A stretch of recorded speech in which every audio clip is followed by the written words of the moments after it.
और इस वक्त की एक सबसे बड़ी खबर है, भारत को लेकर डोनाल्ड ट्रंप का बड़ा बयान। लगता है हमने भारत को खो दिया है, भारत रूस को चीन के हाथों खो दिया है। ये इस वक्त की एक बहुत बड़ी खबर है। और जो तस्वीरें पिछले कुछ दिनों से सामने आई, उन्होंने एक बहुत बड़ा मैसेज दिया। क्या उन्हीं तस्वीरों के सामने आने के बाद इस वक्त ट्रंप के इस बयान का मतलब निकाला जाना चाहिए, समझना जरूरी है। विदेश मामलों के जानकार संदीप त्रिपाठी मेरे साथ हैं। संदीप, डोनाल्ड ट्रंप का भारत को लेकर यह बयान, लगता है हमने भारत को खो दिया, भारत रूस और चीन के हाथों से खो दिया, कैसे इवैल्यूएट कर रहे हैं इसे?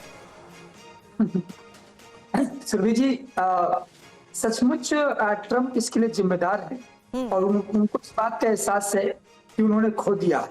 देखिए, अंतर्राष्ट्रीय राजनीति में, डिप्लोमेसी में खो देने वाली जैसे बात को मैं नहीं मानता, क्योंकि कहीं ना कहीं आपके स्ट्रेटेजिक अलाइनमेंट अभी भी बने हुए हैं। लेकिन इतना सच है कि जिस प्रकार से ट्रंप ने भारत को कॉर्नर किया है और वो जिस गलतफहमी में थे, उनको लग रहा था कि जिस प्रकार से south Africa, Ukraine, Mexico, Canada सब लोगों ने सरेंडर कर दिया था कहीं न कहीं, उसी तरीके से भारत भी वही करेगा।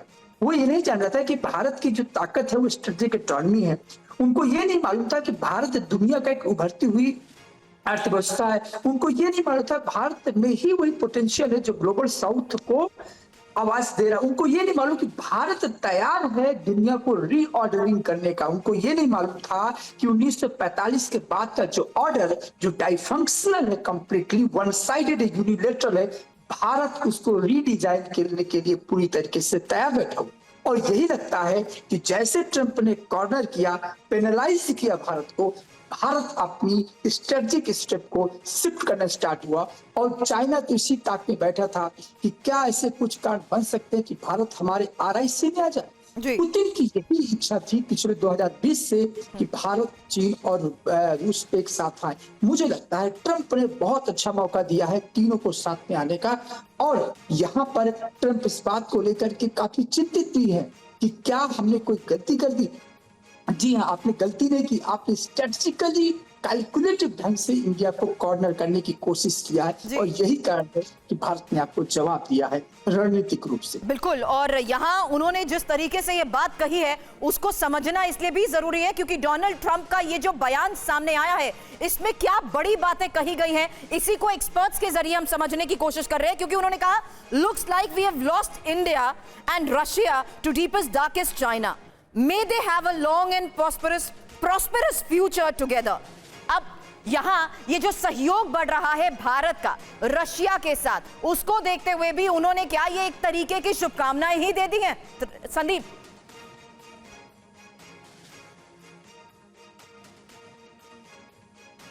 डॉक्टर संदीप, उन्होंने ये भी लिखा है, may they have a long and prosperous future together. ये एक कह सकते हैं कि ये स्ट्रेटेजिकली एक कह सकते हैं कि एक उनका अंदर का फ्रस्ट्रेशन बाहर निकल रहा है। राइट। और जिस प्रकार से उनको ये नहीं उन्होंने दूर तक सोचा था कि भारत, चीन और रूस की जो ट्राइका है, क्योंकि हमेशा देखिए ये जो ट्रंप एडमिनिस्ट्रेशन नहीं, बाइडेन एडमिनिस्ट्रेशन, दोनों मिलकर के अमेरिकन हिस्ट्री में अभी तक का इतिहास है कि उन्होंने, स्पेशली मैं यदि बात करूं कि 2000 के बाद से कंटिन्यू कोशिश ये की है कि चाइना वर्सेस इंडिया बना रहे, ताकि एशिया पर इनका अपने हेजमनी चलती रहे। पाकिस्तान को उन्होंने टूल बना लिया था और इंडिया को उभरने पाए, इसलिए चाइना का बाइनरी क्रिएट किया था। मैं थोड़ा 2022 का जिक्र करना चाहूंगा। 2022 में आदरणीय जयशंकर जी से बार बार सवाल किया गया कि what will happen if China attack on India, क्या करोगे? भारत ने जवाब दिया था कि ये जो है भारत सक्षम है, कैपेबल है, पोटेंशियल है चाइना को मैनेज करने के लिए।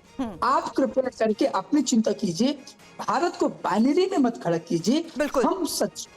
तो मुझे लगता है कि अब ये चूंकि मिथ साबित हुआ, ये फैलेसी साबित हुई, ये कैसे जिस रोमांटिसिज्म में अमेरिका जीता था कि हमारा स्ट्रेटेजिक पार्टनर है, डिफेंस पार्टनर है, और भारत थोड़ा सा जो कह सकते हैं इंक्लाइंड था डिफेंस को लेकर के, हमें डाइवर्सिफाई किया था, तो एक गलतफहमी में आ गया था कि जो बोलेंगे भारत तो वही करेगा। मुझे लगता है दुनिया में एक ऐसा मुल्क है जिसने जवाब दिया है अपनी डिप्लोमेसी के थ्रू, और यही कारण है कि तरह तरह के स्टेटमेंट आ रहे हैं वहां से। चलिए। तो एक्सपर्ट के जरिए हमने यह समझ लिया कि आखिर किस तरीके से ट्रंप के इस बयान का मतलब निकलता है। फिलहाल इंफॉर्मेशन वॉल पर आपको वो तस्वीर भी दिखा देती हूं जिस तस्वीर के साथ भारत को लेकर डोनाल्ड ट्रंप ने यह बड़ा बयान दिया है, जहां उन्होंने कहा कि लगता है हमने भारत को खो दिया है और भारत रूस को चीन के हाथों खो दिया है। क्योंकि ये जब तस्वीरें सामने आई थी, एससीओ समिट के दौरान हुई मुलाकात किस तरीके से एक बड़ा मैसेज थी और डोनाल्ड ट्रंप ने इसको लेकर जिस तरीके से बातें कही हैं, जो बड़ा बयान इस वक्त दिया है। हालांकि उस वक्त टैरिफ को देखते हुए जिस तरीके से अमेरिका के खिलाफ इसे एक बहुत बड़ी रणनीति समझा गया, वहीं अब क्या अनुज माथुर सर यह भी मान लिया जाए कि डोनाल्ड ट्रंप अब एक्सेप्ट कर चुके हैं ड्रोन से सर्विलांस टावर को भारी नुकसान।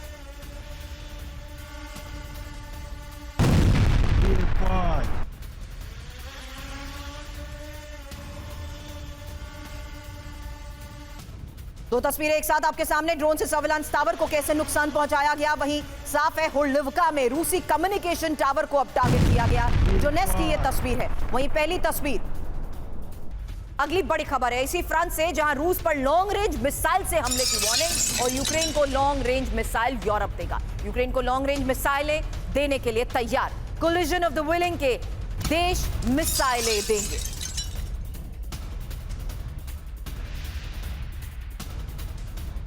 तो एक और बड़ा डेवलपमेंट, जहां अब यूक्रेन को लॉन्ग रेंज मिसाइल्स की डिमांड पूरी यूरोप करेगा। हालांकि इसका आने वाले वक्त में क्या असर हो सकता है, एक्सपर्ट से इसी को लेकर सवाल। उससे पहले एक और तस्वीर, जहां रूस यूक्रेन में नहीं रुकेगी जंग। एक और बड़ी खबर है, 26 यूरोपीय देश यूक्रेन को सुरक्षा गारंटी देंगे। यूक्रेन में सेना भेजने के लिए कई देश तैयार हैं और फ्रांस के राष्ट्रपति इमानुएल मैक्रों की रूस को यह चेतावनी। हालांकि रूस ने शांति समझौता नहीं किया तो एक्शन लेंगे। तो यूरोप की एंट्री जारी रहेगा युद्ध, क्योंकि बड़ी खबर है 26 देश यूक्रेन को सुरक्षा गारंटी देने के लिए तैयार हैं। दूसरी बड़ी बात, यूक्रेन में अपनी सेना भेजने के लिए 6 देश तैयार। तीसरी बड़ी बात, यूक्रेन में 30,000 सैनिक भेजे जा सकते हैं, रिपोर्ट में दावा किया गया। चौथी बड़ी बात, रूस से शांति समझौता नहीं हुआ तो एक्शन, मैक्रो ने यह बात कही और यूरोपीय संघ रूस पर कई तरह के प्रतिबंध भी लगाएगा। हालांकि यूक्रेन को सुरक्षा गारंटी पर अमेरिकी योगदान का जल्द ऐलान। विनोद ऑगस्टीन सर, अब इंडिकेशन साफ है, क्योंकि जिस तरीके से यूरोप बड़े स्तर पर समझौते को लेकर भी बातें कह चुका है कि समझौता नहीं हुआ, रूस के साथ शांति संभव है नहीं तो एक्शन होगा। ऐसे में लॉन्ग रेंज मिसाइल्स की डिमांड को पूरा करने को लेकर भी आज एक और बड़ी खबर आई। विनोद ऑगस्टीन सर, देखिए, लॉन्ग रेंज मिसाइल का डिमांड तो पूरा होगा, इसमें कोई संदेह नहीं है, क्योंकि जो लॉन्ग रेंज मिसाइल्स हैं इनकी प्रोडक्शन, ओवर प्रोडक्शन चल रहा है। जहां तक MICC का सवाल है, मिलिट्री इंडस्ट्रियल कांग्रेशनल कॉम्प्लेक्स है, वहां पे ओवर प्रोडक्शन का न्यूज़ आपने देखा भी होगा। 4-5 दिन पहले तक इनके जो लॉजिस्टिक चैनल्स हैं इसमें बहुत सारे एक्स्ट्रा मिसाइल्स पड़े हैं। तो ये तो बिकना तय ही था, इसका इस्तेमाल तय था और एक ही वॉर फ्रंट है जहां पे इसका इस्तेमाल हो सकता है, रशिया के खिलाफ। लेकिन सबसे महत्वपूर्ण सुरभि जी बात यह है कि जो फोर्सेस यूरोप से अगर सप्लाई होंगे यूक्रेन युद्ध क्षेत्र में, वो बहुत बड़ा एक प्रश्न चिन्ह है, क्योंकि आर्टिकल 5, जो नेटो आर्टिकल 5 आप ध्यान से पढ़ेंगे, उसमें ये लिखा है कि नेटो के खिलाफ अटैक की जो परिभाषा है वो है नेटो के फोर्सेस पे अटैक भी उसमें शामिल है।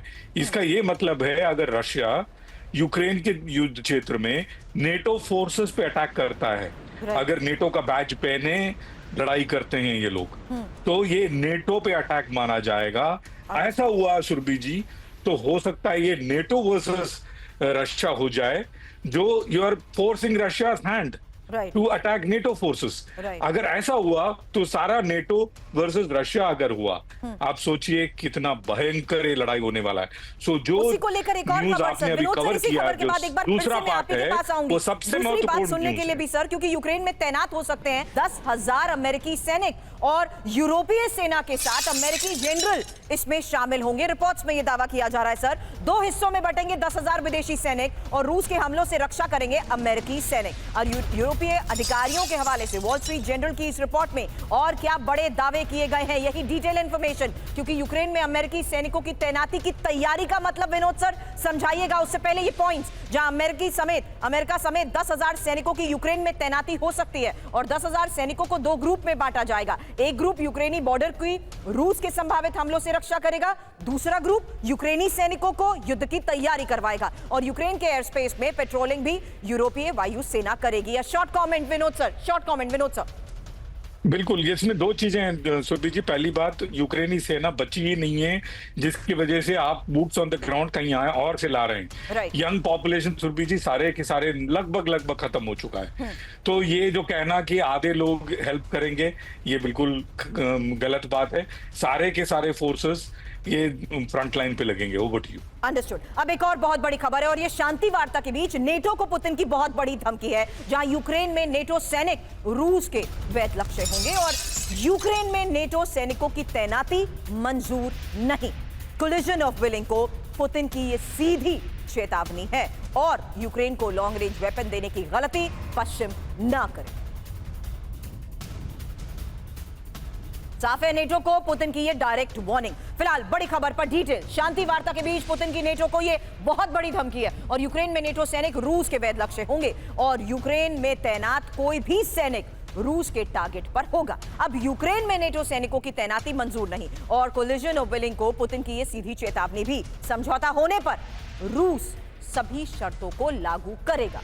कोलिजन ऑफ विलिंग में ब्रिटेन, फ्रांस, जर्मनी समेत यूक्रेन को हथियार देने वाले देश शामिल। अब ब्रिटिश क्राउन की संपत्ति जब्त रूस करेगा। एक और बड़ी खबर है, पुतिन के करीबी दिमित्री मेदवेदेव की ये बड़ी धमकी, जहां यूक्रेन को 1 अरब पाउंड का पैकेज देने से रूस भड़का और जब्त रूसी संपत्तियों से यूक्रेन को मदद। ब्रिटिश संपत्ति जब्त कर बदला लेगा रूस। तो ब्रिटिश संपत्ति जब्त करेगा रूस। बड़ी खबर पर डिटेल। यूक्रेन को ब्रिटेन से 1 अरब पाउंड का पैकेज देने से रूस भड़का और ब्रिटिश राजघराने की कीमती संपत्ति जब्त कर सकता है रूस। अब पुतिन के करीबी पूर्व राष्ट्रपति दिमित्री मेदवेदेव की ये बहुत बड़ी धमकी है। हालांकि इसको संक्षेप में डॉक्टर संदीप त्रिपाठी समझाइएगा, क्योंकि रूस और दूसरे देशों में ब्रिटिश क्राउन की संपत्ति मौजूद। मेदवेदेव का ये बयान यूक्रेनी जमीन पर कब्जा बढ़ाकर जवाब रूस देगा और ब्रिटेन में ही रूसी संपत्तियों को फ्रीज कर यूक्रेन को मदद की बात इस रिपोर्ट में कही गई है। Short comment doctor Sandeep ji. देखिए, यूके और फ्रांस बहुत ही फ्रंट में लड़ रहे हैं। यदि आप पूरे ईयू का कोलेशन देखें तो सब में एक डिवीजन है, लेकिन ये 2 कंट्री शुरू से बहुत फुल फ्रंट में है। और आप याद कीजिए कि जब जेलेंस्की को ट्रंप ने ह्यूमिलेट किया था डिप्लोमेटिकली वाशिंगटन डीसी में, व्हाइट हाउस में, तब ये सबसे पहले वो यूके ही गए थे, भागकर वहां गए थे, कहे मुझे बचाइए। तो एक उनका एक अपना एक ये कह सकते हैं कि क्रिटिकल टाइम में एक इमोशनल सपोर्ट हमेशा रहता है इसको जेलेंस्की को लेकर के यूके का। अब सवाल इसीलिए आप देखिए कि जब भी यूके के बारे में कोई कमेंट आता है तो मेदवेदेव से ही आता है। आप ये भी डिकोड, आप जितने भी स्टेटमेंट आप देखेंगे ये बहुत ही स्ट्रेटेजिकली है कि आखिर मेदवेदेव की देते हैं, क्योंकि वो बहुत ही, हम सब जानते हैं कि he is very close to Putin. दूसरा ये है कि यहाँ पर सिग्नल आउट करना है पोलैंड को और यूके के, क्योंकि आज सुबह की खबर थी, हम लोग डिबेट में थे, ये बता रहे थे कि पोलैंड बहुत ही आगे इस फ्रंट को लीड कर रहा है कोलिशन पीस सेना का, कि हम पीस सेना वहां भेजेंगे। जबकि इटली ने खुलकर मना किया, जर्मनी में अभी असमंजस है, पोलैंड ने मना भी कर दिया। तो एक मैं हमेशा मानता हूँ कि देखो ईयू में एक डिवीजन है और ये डिवीजन के कारण ये जो है जेलेंस्की बहुत परेशान है। कोई नहीं चाहेगा कि फ्रंट में आकर के रशिया से लड़े। और पुतिन बार मैसेज, देखिए पुतिन अलग-अलग स्टांस की वजह से ही जेलेंस्की पूरी तरीके से इन पर भरोसा भी नहीं कर पा रहे हैं। अब वेनेजुएला के फाइटर प्लेन ने अमेरिकी वॉरशिप को घेरा, यही सबसे बड़ी खबर है। F-16 ने यूएसएस जैसन डनहम के ऊपर उड़ान भरी है और वेनेजुएला की हरकत को उकसाने वाली घटना बताया पेंटागन का ये बयान। कैरेबियन और पैसिफिक सी में अमेरिका के 8 वॉरशिप्स तैनात हैं। हालांकि जब ये वॉरशिप्स तैनात हुए उसकी डिप्लॉयमेंट को मतलब के आधार पर एक्सपर्ट से हमने समझा था, लेकिन अब अनुज माथुर सर, अगला सवाल आपसे होगा, क्योंकि वेनेजुला ने अमेरिकी शिप का घेराव किया है और अमेरिका और वेनेजुला टेंशन से किसी भी वक्त क्या जंग शुरू होने की आशंका है? यही सवाल सर, क्योंकि अमेरिकी वॉरशिप के करीब वेनेजुला के 2 फाइटर प्लेन की उड़ान और वेनेजुला के ही F-16 ने यूएसएस जैसन डनहम के ऊपर उड़ान भरी है। वेनेजुला की हरकत को पेंटागन ने बेहद उकसाने वाली कार्रवाई भी बताया है। यूएसएस जैसन डनहम कैरेबियन सी में तैनात अमेरिकी बेड़े का हिस्सा है और अमेरिकी बेड़े में कुल 7 युद्धपोत और 4500 से ज्यादा सैनिक और मरीन भी हैं। अनुज माथुर सर, ये दोनों का मुकाबला नहीं है, हम पहले से समझते आए हैं, लेकिन ये क्या एक और भड़काऊ कदम नहीं है? साबित हो सकता है। सुरभि जी, देखिए क्या होता है कि आप जो 2 F-16 की फ्लाइट को भड़काऊ कदम कह रहे हैं, आपने अपना पूरा का पूरा वहां पर फ्लीट एक ऑफेंसिव पोस्चर में लगा करके रखा हुआ है वेनेजुएला के खिलाफ, वो भड़काऊ नहीं है। वहां पर आपने अपनी न्यूक्लियर सबमरीन भेजी हुई है, वहां पर मरीन सोल्जर्स का वहां पर 4000 गए हुए हैं, वो भड़काऊ नहीं। असल में ये देखने की आवश्यकता है कि शुरुआत का क्या है। ये अभी भी अमेरिका दादागिरी करने का प्रयास कर रहा है। अमेरिका इस बात को मानने को तैयार नहीं है। उनकी कहीं ना कहीं ईगो को परेशानी हो रही है इस चीज से कि वो they are no more the sole super power of the world. दुनिया जो है आज यूनिपोलर वर्ल्ड नहीं है।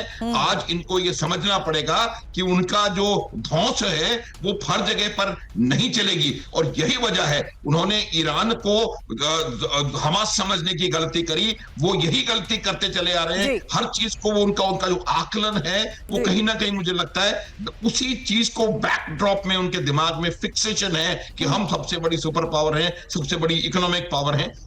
ये और चीजें बदली हो रही हैं। अब जो वेनेजुएला में जो हो रहा है उसका तुरंत रूस का और चीन का उसका स्टेटमेंट्स आ गए हैं। ये बिल्कुल क्लियर इस बात को बता रहा है कि आज का जो विश्व है वो पूरी तरह से मल्टीपोलर वर्ल्ड बन चुका है और जितना जल्दी अमेरिका को ये समझ में आएगा उतना बेहतर होगा। मेरा ये मानना है कि वेनेजुएला का जो एक्शन है वो भड़काऊ नहीं है, उसको वो भी अपनी सुरक्षा करना जानते हैं। वेनेजुएला में किसकी सरकार ने किसने मनाई, क्यों मनाई, ये अमेरिका नहीं तय करेगा, ये वेनेजुएला और ये एक और बयान है सर, जहां ड्रग्स टेरर ऑपरेशन में कोई हस्तक्षेप बर्दाश्त नहीं। वेनेजुएला को अमेरिका की बड़ी वार्निंग को लेकर भी खबर है, ड्रग्स टेरर ऑपरेशन में कोई दखल ना दे।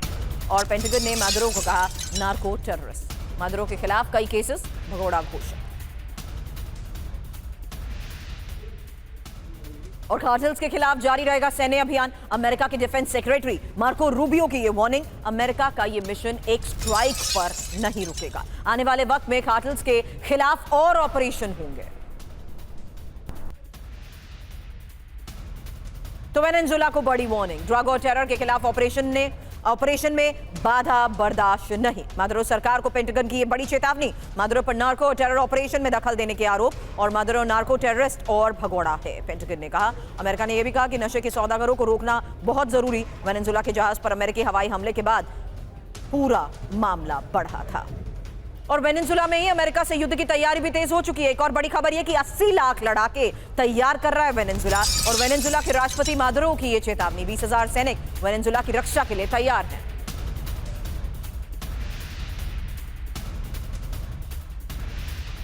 क्षेत्रीय सुरक्षा को खतरे में डाल रहा है अमेरिका। अमेरिकी स्ट्राइक पर रूस ने कड़ा विरोध जताया है और अमेरिकी वॉरशिप की तैनाती से जंग भड़क सकती है। हालांकि वेनेजुएला पर अमेरिका डाल रहा है दबाव।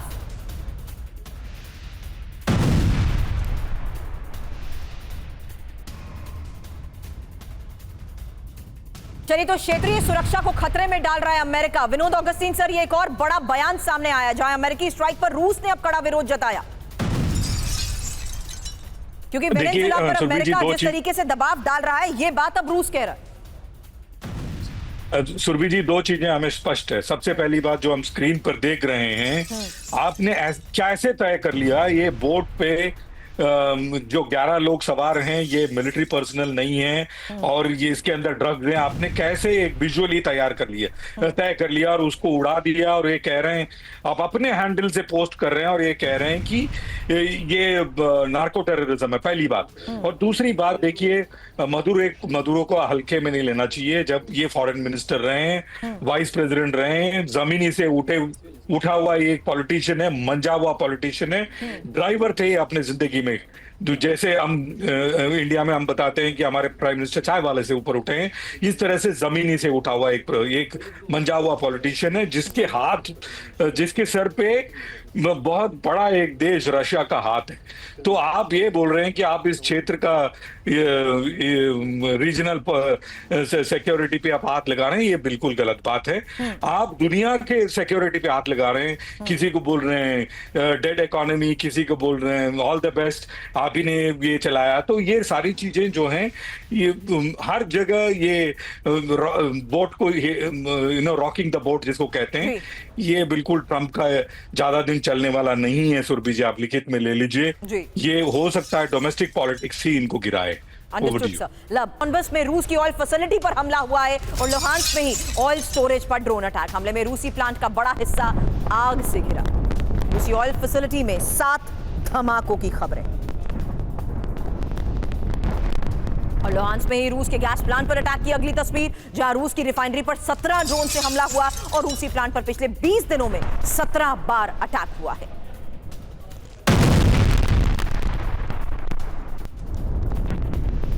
रूस के रियाजान रिफाइनरी पर भी हमला, ऑयल रिफाइनरी पर ड्रोन से अटैक, रिफाइनरी के टैंकर पर यह डायरेक्ट अटैक।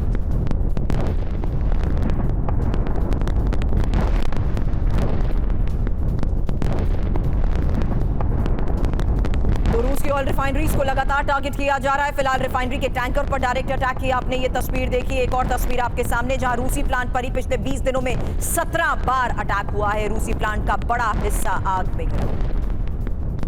और रिफाइनरी पर नॉनस्टॉप हमलों से रूस की टेंशन बढ़ी, क्योंकि पहली बार पुतिन ने कहा हो सकती है ईंधन की कमी और पुतिन का कोयला भंडार की ओर स्विच करने का निर्देश। लगातार हमलों से तेल उत्पादन में 17% की कमी और रूस में तेल संकट को लेकर ही मॉस्को टाइम्स की ये रिपोर्ट।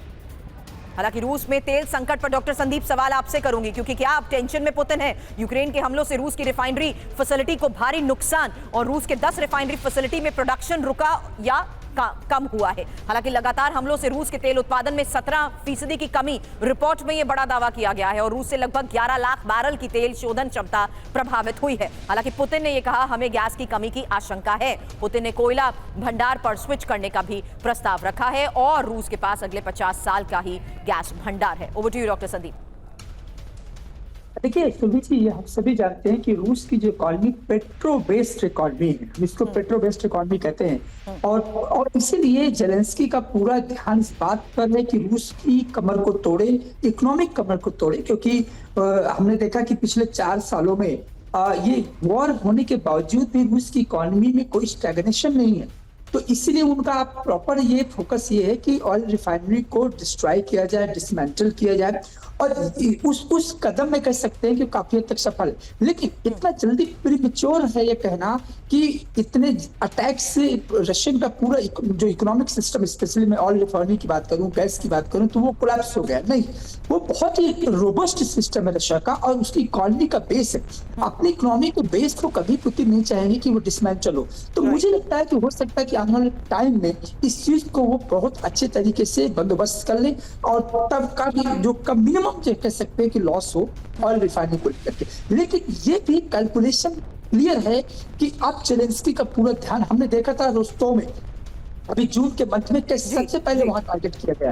तो एक तरह से न्यू स्ट्रेटजी है और ये कहना कि अब एक तरफा वॉर ऐसा नहीं है। जिस प्रकार से यूक्रेन रिटेलिएट कर रहा है, तो यहाँ पर पुतिन को डिसाइड करना पड़ेगा कि आप आक्रामकता से आगे बढ़ेंगे या डिप्लोमेसी के सहारे इसको रिजॉल्व करेंगे। दोनों के बीच फिलहाल तो एग्रेसिवली आगे बढ़ता नजर आ रहा है। युद्ध जारी रखना चाहता है रूस।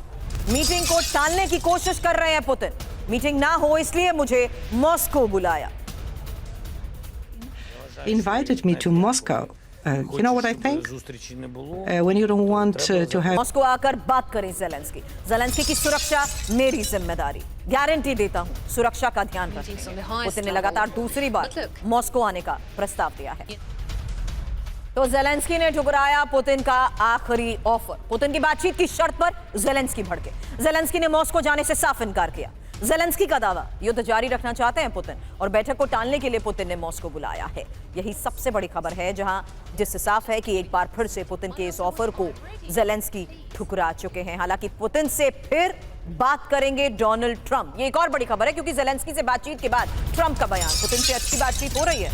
और artificial intelligence education task force की बैठक में डोनाल्ड ट्रंप का ये बयान सामने आया, जिन्होंने कहा कि पुतिन से अच्छी बातचीत हो रही है और ज़ेलेंस्की से बातचीत के बाद ही ट्रंप का ये बयान सामने आया है। With Ukrainian President Zelensky today. तो भी देखिए, मैं आपको एक बात बताता हूं, जब भी बातचीत कब हो सकती है, बातचीत तब हो सकती है जबकि आप अपने जो डिजायर्ड एंड रिजल्ट्स हैं उसमें कुछ मेल्ट डाउन करें। अगर रूस कहता रहेगा कि मैं पूरा डॉनबास अपने पास रखूंगा, क्रीमिया रखूंगा, सुमी का भी हिस्सा लूंगा, ओडेसा भी लूंगा और आपको क्रुक्स से भी निकालूंगा, और साथ ही साथ यूक्रेन ये कहता रहेगा कि हम पूरा डॉनबास वापस लेंगे, क्रीमिया भी वापस ले लेंगे, क्रुक्स को भी रखेंगे, तो जब आपके डिजायर्ड एंड स्टेट्स इतनी डायमेट्रिकली ऑपोजिट और एक्सट्रीम होती हैं तो कहीं भी आप बातचीत करने के लिए तैयार ही नहीं है। तो ये जो बातचीत है ये उसी समय हो सकती है जबकि कोई ना कोई दोनों अपने अपने स्टैंड पॉइंट्स में मेल्ट डाउन लेकर के आए, तभी बातचीत की संभावना है। और ये क्यों इस प्रकार की बात हो रही है, क्यों पुतिन ने कहा कि आप यहां आइए, क्योंकि पुतिन को इस बात का पूरा ज्ञान है कि ज़ेलेंस्की कदापि इस बात को स्वीकार नहीं करेंगे कि वो आ जाएं मॉस्को और बात कर लें। तो ये इनको भी पता है कि बात उस समय तक होने की संभावना नहीं है। देखिए, मेरा ये मानना है किसी भी प्रकार की यूरोपियन और सेना का यूक्रेन में आना रूस को बिल्कुल मंजूर नहीं होगा। अगर इस प्रकार की बातें होती नहीं तो किसी भी प्रकार की पीस टॉक्स का इनिशिएशन होना ही संभव मेरे हिसाब से नहीं नजर आ रहा है आने वाले समय में।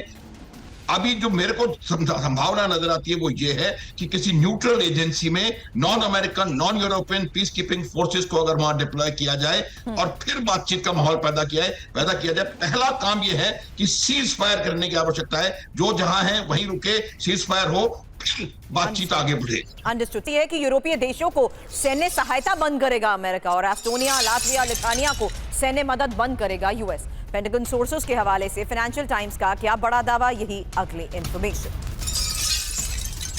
अमेरिका का यूरोप को ये झटका, जहां रूस से सटे यूरोपीय देशों को यूएस की तरफ से यह झटका, यूरोपियन यूनियन देशों को सैन्य सहायता यूएस बंद करेगा। बड़ी खबर, रूस की सीमा से लगे यूरोपीय देशों को सैन्य मदद नहीं देगा अमेरिका। एस्टोनिया, लातविया और लिथुआनिया के सैन्य प्रशिक्षण मुहैया नहीं कराएगा यूएस और एस्टोनिया, लातविया, लिथुआनिया के लिए धन भी मुहैया नहीं कराएगा यूएस। अब बाल्टिक देशों के लिए यूरोप को हथियार खरीदने की छूट होगी और यूरोप की जगह इंडो पैसिफिक रीजन की ओर ध्यान केंद्रित कर रहा है अमेरिका।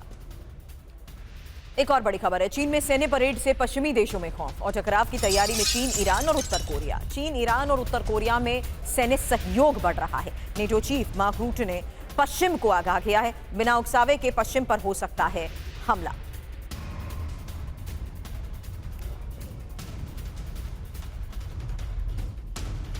तो पश्चिम पर बड़े हमलों का खतरा, लंबे टकराव की तैयारी में चीन, ईरान और उत्तर कोरिया। चीन, ईरान और उत्तर कोरिया में बढ़ रहा है सैन्य सहयोग। रूस के साथ मिलकर पश्चिम के खिलाफ साजिश है। नेटो चीफ मार्क रूट ने पश्चिम को आगाह किया, बिना उकसावे के पश्चिम पर हो सकता है हमला। यूक्रेन जंग खत्म होने के बाद भी खतरा बना रहेगा। नेटो को हर परिस्थिति के लिए तैयार रहना होगा।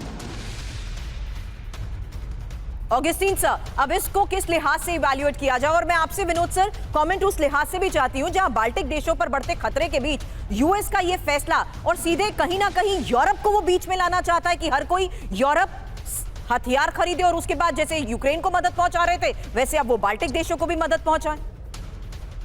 देखिए, बाल्टिक देशों में मैं एक इंफॉर्मेशन और दे दूं।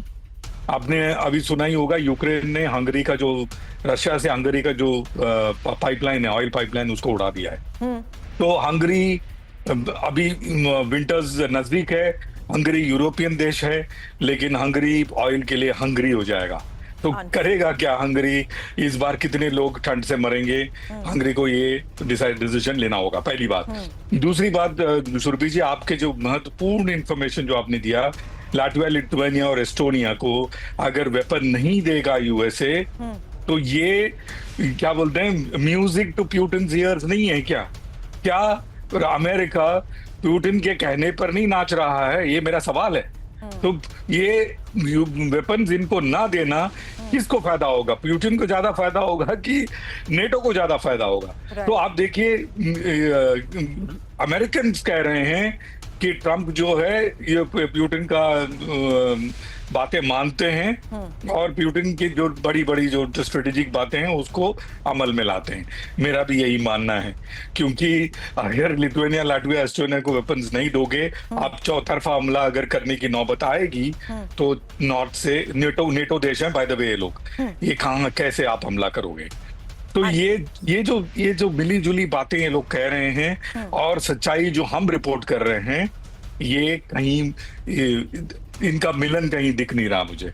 ये अपने आप में विपरीत है। वो बटी सुरभि जी। नए निर्माण का दावा और ऑपरेशन सिंदूर में आईएएफ ने हमला किया था और भारत के हमलों में मुरीदके का एलईटी हेडक्वार्टर क्षतिग्रस्त हुआ था। आतंकी कैंप की जगह नया कंस्ट्रक्शन पाकिस्तान कर रहा है। भारत बताता रहा है इसे लश्कर का हेडक्वार्टर। तो फिलहाल ये तस्वीरें भी आपके सामने हैं, जहां आतंकी कैंप की जगह कैसे नए कंस्ट्रक्शन की ही ये लेटेस्ट तस्वीरें भी सामने आई हैं।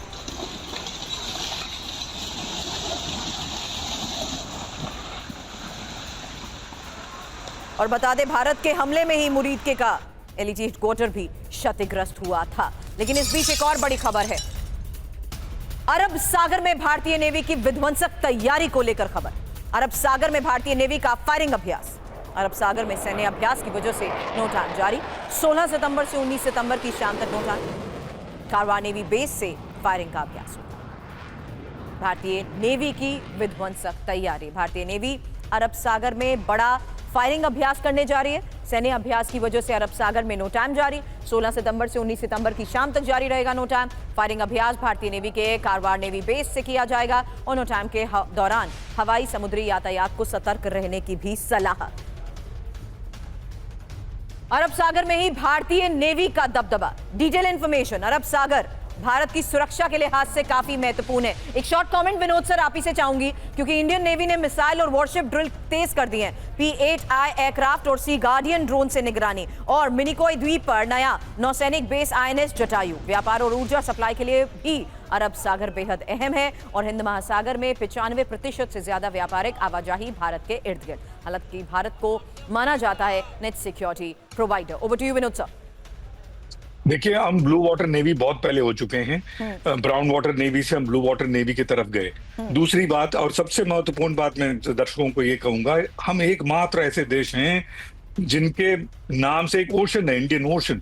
तो हमें इसकी सुरक्षा प्रोवाइड करना, इसके जो यातायात है उसको सुरक्षा प्रोवाइड करना हमारा दायित्व बनता है। और ऐसे एक एक्सरसाइज, एक नहीं 3 एक्सरसाइज में मुझे भाग लेने का मौका मिला है और ये सालाना एक्सरसाइज, नेवल एक्सरसाइज हर साल होता है और इस बार बड़े पैमाने पे हो रहा है। और इतना बड़ा पैमाना है कि आप रफाल, मिराज 2000, सुखोइस, P-8I, सो नेवी और एयरफोर्स की जो हवाई हमले करने वाली जो कैपेबिलिटी वाले हवाई जहाज हैं, वो एक साथ मिलकर इस क्षेत्र में प्रशिक्षण करेंगे। जो आपने जो वर्ड यूज किया, नेट सिक्योरिटी प्रोवाइडर, इसमें बहुत बड़ा एक हाथ और बहुत बड़ा एक कदम मैं मानता हूं। बलूच विद्रोहियों ने पाकिस्तानी सैनिकों को बंदी बनाया। पाकिस्तानी सैनिक को बंदी बनाकर जबरन कपड़े तक उतरवा दिए। 1971 बांग्लादेश सरेंडर की पैंट उतारो रस्म को दोहराया गया है।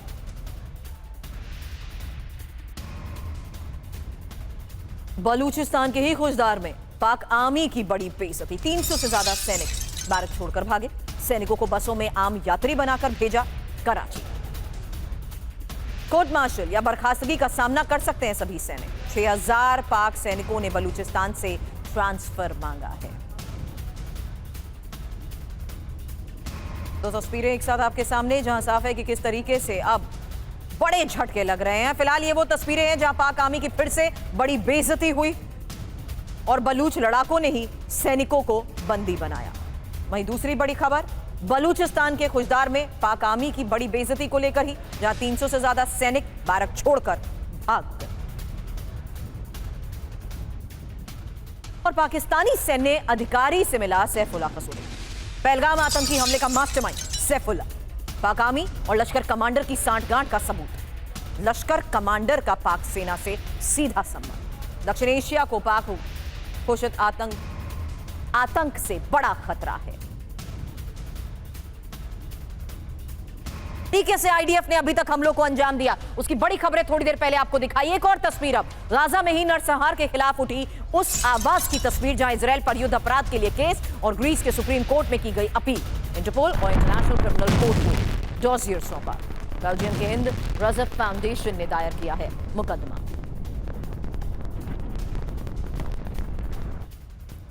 और गाजा में इजराइल के नॉनस्टॉप विध्वंसक हमले की एक और तस्वीर। ये दक्षिण गाजा में भीषण एयर स्ट्राइक से मचे कोहराम की वो तस्वीर जहां गाजा के अल सबरा इलाके में बमबारी हुई। इसी हमले में हमास की कई इमारतें तबाह।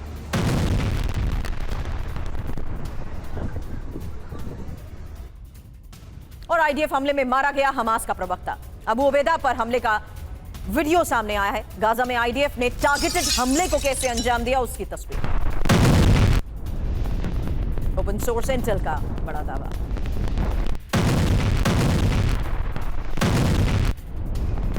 तो गाजा में आईडीएफ के ऑपरेशन टारगेटेड हमले, दक्षिण गाजा में एयर स्ट्राइक से कोहराम, इजराइल पर युद्ध अपराध के लिए ही अब केस भी दर्ज किया गया है।